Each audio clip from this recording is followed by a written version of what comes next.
ایک بار درود پاک پڑھ کے کمنٹس میں اللہ لکھتے ہیں۔ حضور پیدا ہوئے تھے تو باپ کا سایہ سر پہ نہیں تھا، در یتیم ہے میرے حضور۔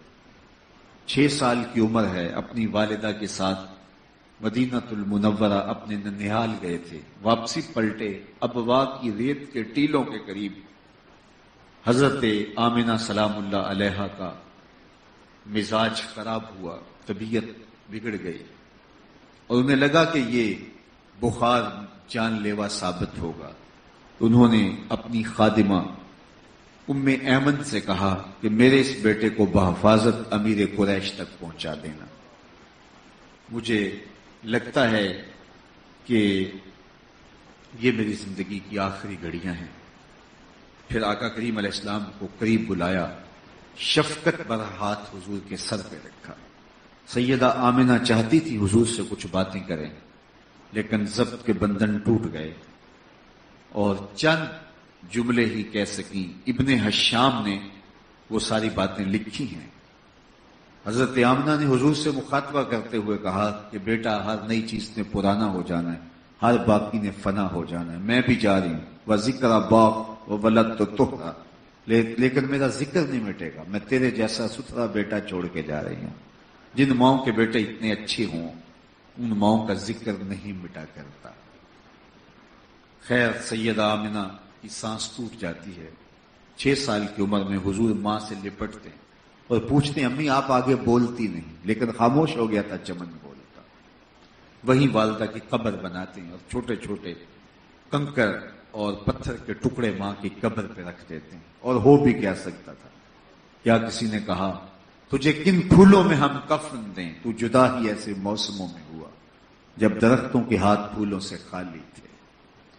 اللہ کے محبوب علیہ الصلوۃ والسلام وہاں سے رخصت ہوتے ہیں، ام ایمن کے ساتھ بیٹھ جاتے ہیں اور مکہ المکرمہ پہنچتے ہیں، اور ام ایمن بتاتی ہیں کہ آپ کی بہو راستے میں انتقال کر گئی، ابوا میں اس کی ہم نے تدفین کر دی۔ تو حضرت عبد المطلب آقا کریم کو آغوش میں لے کے خوب روتے ہیں۔ پیدا ہوا تو باپ نہیں تھا، آج 6 سال کی عمر میں ماں کا سایہ بھی اٹھ گیا۔ اور پھر 2 سال کے بعد امیر قریش عبد المطلب کا جنازہ اٹھتا ہے۔ تاریخ نے یہ کہانی لکھی ہے کہ جب امیر قریش کا جنازہ اٹھا تو پورا مکہ امڈ آیا، لیکن 8 سال کا ایک بچہ دیواروں سے لگ لگ کے روتا تھا۔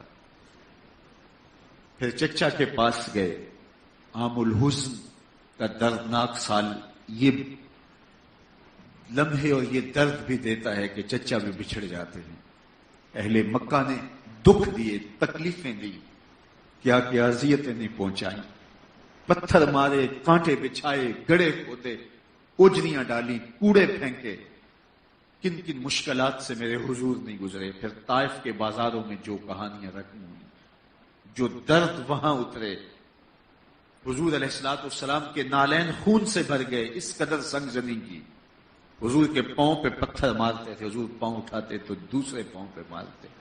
شدت درد اور احساس کرب سے حضور بیٹھ جاتے، ان کے 2 گھنڈے آگے بڑھتے، دائیں بائیں سے حضور کو کندھوں سے پکڑ کے اٹھاتے اور مشق سنگ زنی کرتے۔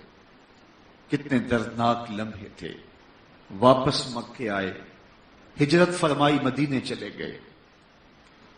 اب مدینہ المنورہ جب میرے حضور پہنچتے ہیں تو وہاں حالات تبدیل ہو جاتے ہیں، ادب کی آیتیں اترنا شروع ہو جاتی ہیں۔ وہ وقت گزر گیا جب تم پتھر مارتے تھے، خبردار میرے نبی کی آواز سے آواز بھی اونچی نہ کرنا۔ میرے نبی سے کوئی مسئلہ پوچھنا ہے، کوئی سرگوشی کرنی ہے تو یوں ہی نہ چلے آنا، پہلے گھر جاؤ، پھر خیرات لو، پھر فقیر ڈھونڈو، پھر صدقہ کرو، پھر میرے نبی کی چوکھٹ پہ آؤ، تمہیں پتہ چلے کتنی بڑی بارگاہ میں حاضر ہو رہی ہے۔ لہجوں کو سنبھال کے بات کرو، ایسا لفظ نہ بولو جس کا ایک پہلو اہانت کی طرف جا رہا ہو۔ اپنے لہجوں کو بھی سنبھالو، اپنے لفظوں کو بھی تولو، طرز تکلم پر بھی کنٹرول کرو۔ بات کرو تو تمہارا ادب سے، حیا سے، محبت سے، تمہارا رواں عقیدت کا سانچہ بن کے کھڑا ہو۔ میرے محبوب کی بارگاہ کوئی عام بارگاہ نہیں ہے، یہاں تمہاری سانس بھی بلند نہیں ہونی چاہیے، تمہارے لہجے بھی کنٹرول میں رہنے چاہیے۔ امام مالک نے 40 سال تک حضور کے روضے پہ درس دیا۔ حضور کی زندگی میں تو جو ادب صحابہ کر گئے وہ تو کر گئے، وضو کا پانی بھی زمین پہ نہیں گرنے دیا، وہ بھی اپنے چہروں پہ ملتے رہے۔ لیکن میں بات کی کہانی سنا رہا ہوں، 40 سال تک حضور کے روضہ انور کے پاس بیٹھ کے درس دیا۔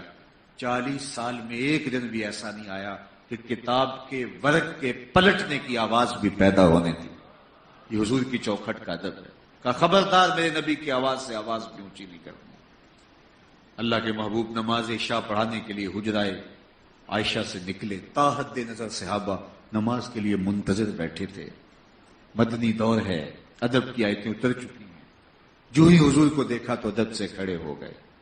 میرے آقا کی آنکھیں نمناک ہو گئیں، چشمان رحمت سے آنسو برسنے لگے، اور حضور نے ایک جملہ کہا، نظر پلٹ کے ابواب میں چلی گئی جب اپنی ماں کو سپرد خاک کر رہے تھے۔ تو حضور نے کہا کاش آج میری ماں زندہ ہوتی، لو کانت امی حیہ، کاش آج میری ماں، لو ادرکت والدیا احدہما، کاش آج میرے ماں باپ میں سے کوئی ایک ہی زندہ ہوتا۔ وَأَنَا أُصَلِّي صَلَاةَ الْعِشَاءِ، اور میں لوگوں کو نماز عشاء پڑھا رہا ہوتا۔ وَأَقْرَأُ فِيهَا بِفَاتِحَةِ الْكِتَابِ، اور اس میں سورہ فاتحہ کی تلاوت چل رہی ہوتی۔ پھر میری ماں کو میرے ساتھ کوئی کام یاد آ جاتا، وہ دروازے پر آتی، حجرے کی چلمن کو سرکاتی اور میٹھے اور مد بھرے لہجے میں مجھے بیٹا کہہ کے آواز دیتی۔ فرمایا لوگوں نماز چھوڑ کے ماں کی بات سن لیتا۔